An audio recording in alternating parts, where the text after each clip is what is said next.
দিয়া শক্তি নাই বাদ দাও, যদি তোমার জবান দিয়া প্রতিবাদ করার শক্তি থাকে তাইলে জবান দিয়া প্রতিবাদ করবা, পারবা তো ইনশাআল্লাহ।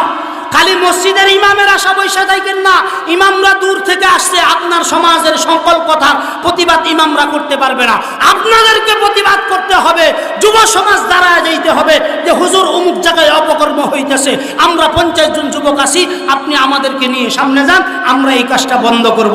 আল্লাহ রাসূল বলেন যদি ফাইল্লাম নাস্তাতি' ফাবিলিসানি ফাইল্লাম নাস্তাতি' ফাবিকলবি, আল্লাহ রাসূল বলেন হাত দেওয়া বন্ধ করার সুযোগ নাই, ফাবিকলবি অন্তত নিজের কলব দিয়ে এটাকে ঘৃণা করো।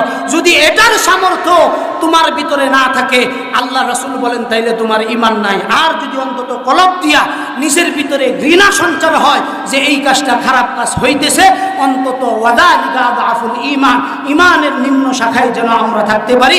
আল্লাহ তাআলা আমাদের কথাগুলো কবুল করুন। যা বললাম, যা বলতে পারলাম না, সমস্ত কথাগুলো আমাদের সকলের জন্য নাজাতের উসিলা হিসেবে কবুল করুক। সবাই বলেন আমিন। ওয়া আখিরু দাওয়ানা আনিল হামদুলিল্লাহি রাব্বিল আলামিন। ওয়াসসালামু আলাইকুম ওয়া রাহমাতুল্লাহ।